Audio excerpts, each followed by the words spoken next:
ಇನ್ನು ಅಣಕು ಪ್ರದರ್ಶನವನ್ನು ಮಾಡಬೇಕಾಗಿದೆ. ಮಾಕ್ ಡ್ರಿಲ್ ಯಾಕೆ?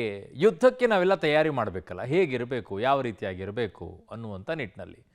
ಬಾಂಬ್ ಬಿದ್ದಾಗ ಹೇಗಿರಬೇಕು, ಇಲ್ಲದೆ ಇರುವಂಥ ಸಂದರ್ಭದಲ್ಲಿ ಹೇಗಿರಬೇಕು, ಈ ನಿಟ್ಟಿನಲ್ಲಿ ಹಲವು ತಯಾರಿಗಳು ನಡೀತಾ ಇದೆ.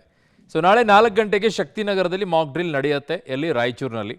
RDPS ಮತ್ತು YTPS ವಿದ್ಯುತ್ ಕೇಂದ್ರಗಳು ಕೈಗಾರಿಕಾ ಪ್ರದೇಶ ಇರೋದ್ರಿಂದ ಶಕ್ತಿನಗರದಲ್ಲಿ ಅಣುಕು ಪ್ರದರ್ಶನ ಮಾಡ್ತಾರೆ. ನನ್ನ ಸಹೋದ್ಯೋಗಿ ವಿಜಯ್ ಜಾಗಡ್ಕಲ್ ಅಲ್ಲಿಂದನೇ ಒಂದಿಷ್ಟು ಮಾಹಿತಿ ಕೊಟ್ಟಿದ್ದಾರೆ. ಹೇಗಿದೆ ನೋಡಿ. ಪೆಹಲ್ಗಾಮ್ ಉಗ್ರರ ದಾಳಿ ಹಿನ್ನೆಲೆ ಈಗ ಯುದ್ಧ ಫಿಕ್ಸಾ ಅನ್ನುವಂಥ ಪ್ರಶ್ನೆ ನಿಜಕ್ಕೂ ಎದುರಾಗಿರುವಂಥದ್ದು. ಯಾಕೆಂದರೆ ಕೇಂದ್ರ ಸರ್ಕಾರ ಈಗಾಗಲೇ ದೇಶದ 224 ಜಿಲ್ಲೆಗಳಲ್ಲಿ ಮಾಕ್ ಡ್ರಿಲ್ಗೆ ತಯಾರಿಯನ್ನು ಮಾಡಿದೆ. ಅದರಲ್ಲಿ ರಾಯಚೂರು ಜಿಲ್ಲೆ ಕೂಡ ಹೊಂದಿದೆ. ಅದರಲ್ಲಿ ರಾಯಚೂರಿನ ಶಕ್ತಿನಗರವನ್ನು ಮಾಕ್ ಡ್ರಿಲ್ಗೆ ಆಯ್ಕೆ ಮಾಡಿಕೊಂಡಿರುವಂಥದ್ದು.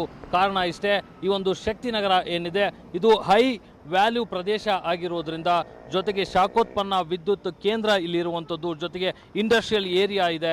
ಒಂದು ಕಡೆ RTPS, ಮತ್ತೊಂದು ಕಡೆ YTPSನಂಥ ಬೃಹತ್ ಶಾಖೋತ್ಪನ್ನ ವಿದ್ಯುತ್ ಕೇಂದ್ರಗಳು ಇರೋದ್ರಿಂದ ಇಲ್ಲಿ ಮಾಕ್ ಡ್ರಿಲ್ ಮಾಡಲಿಕ್ಕೆ ಕೇಂದ್ರ ಸರ್ಕಾರ ಶಕ್ತಿನಗರವನ್ನು ಆಯ್ಕೆ ಮಾಡಿಕೊಂಡಿರುವಂಥದ್ದು. ಹೀಗಾಗಿ ಶಕ್ತಿನಗರದಲ್ಲಿ ನಾಳೆ 4 ಗಂಟೆಗೆ ಮಾಕ್ ಡ್ರಿಲ್ ಮಾಡಲಿಕ್ಕೆ ರಾಯಚೂರು ಜಿಲ್ಲಾಡಳಿತ, ಪೊಲೀಸ್ ಇಲಾಖೆ ಈಗಾಗಲೇ ಕೆಲವೊಂದಷ್ಟು ಸಿದ್ಧತೆಗಳನ್ನು ಕೂಡ ಮಾಡಿಕೊಂಡಿರುವಂಥದ್ದು. ಯುದ್ಧದ ಸಂದರ್ಭ ಬಂದಾಗ ಯಾವ ರೀತಿಯಾಗಿ ಎದುರಿಸಬೇಕು, ಆ ಒಂದು ದಾಳಿಯನ್ನು ಸಮರ್ಥವಾಗಿ ಎದುರಿಸಲಿಕ್ಕೆ ಏನೆಲ್ಲ ತಯಾರಿಗಳನ್ನು ಮಾಡಿಕೊಳ್ಬೇಕು, ಒಂದು ವೇಳೆ ದಾಳಿಗಳು ನಡೆದಾಗ ಯಾವ ರೀತಿ ಪ್ರತಿಕ್ರಿಯೆಯನ್ನು ನೀಡಬೇಕು ಅನ್ನುವಂಥ ಅಣುಕು ಪ್ರದರ್ಶನವನ್ನು ಮಾಡಲಿಕ್ಕೆ ಈಗಾಗಲೇ ಜಿಲ್ಲಾಡಳಿತ ಸಿದ್ಧವಾಗಿರುವಂಥದ್ದು. ಈಗಾಗಲೇ ಜಿಲ್ಲಾಧಿಕಾರಿಗಳು ಹೇಳಿರುವಂಥದ್ದು, ನಾಗರಿಕರಿಗೆ ಯುದ್ಧದ ಸಮಯದಲ್ಲಿ ಯಾವ ರೀತಿ ಅವರು ದಾಳಿಗಳಿಂದ ತಪ್ಪಿಸಿಕೊಳ್ಬೇಕು ಅನ್ನುವಂತಹ ಮಾಹಿತಿಯನ್ನು ನೀಡಲಿಕ್ಕೆ ಈ ಒಂದು ಮಾಕ್ ಡ್ರಿಲ್ಲನ್ನು ಮಾಡಲಾಗ್ತದೆ.